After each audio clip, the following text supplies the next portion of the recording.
Hello everybody. So I've been talking about this as a float plane, and I had an extra set of the float parts from Guillow, and I thought I had set aside the plan, but I didn't. At least if I did set it aside, I set it somewhere where I would never find it. So having the parts though really negates the need for that plan in just about every way. All I needed to do was take the last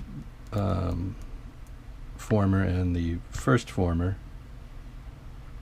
pin X1 to the plan,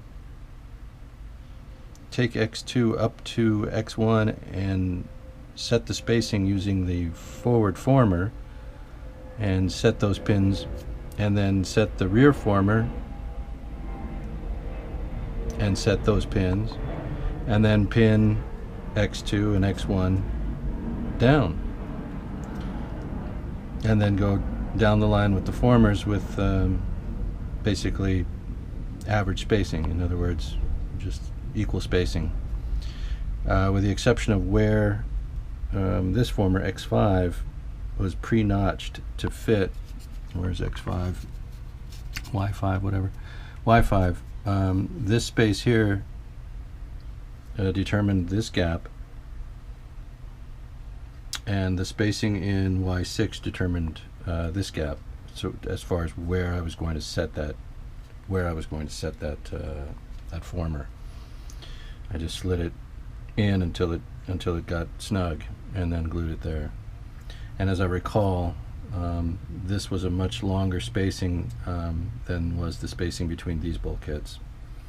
I did build these once before for my de Havilland DH2, which is not in a place where I can get to it to show you, but I'll take it down and we'll put these airplanes side by side at some point so you can see what we're shooting for.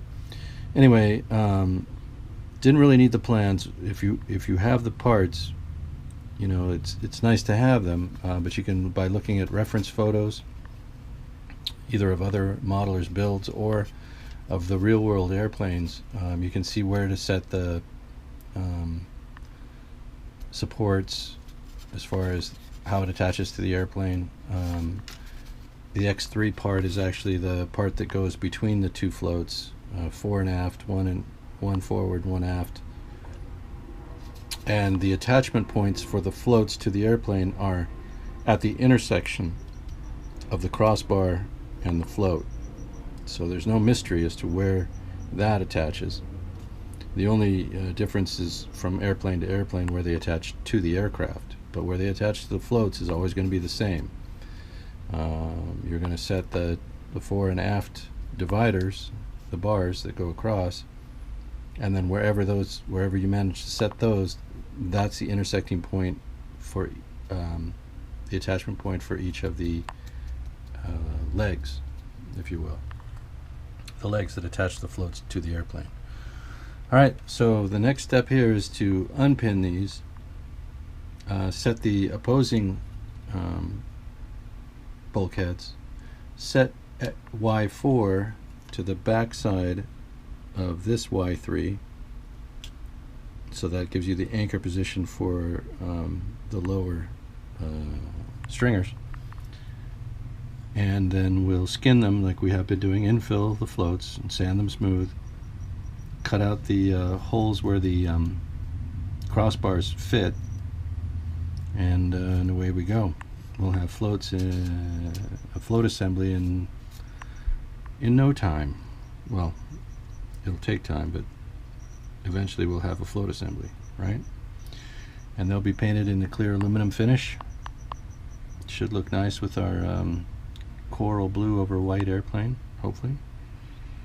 And I'll show progression on that. But I wanted to show you the assembly of the floats, and that the plans, you know, if you have the parts, you really don't need the plan.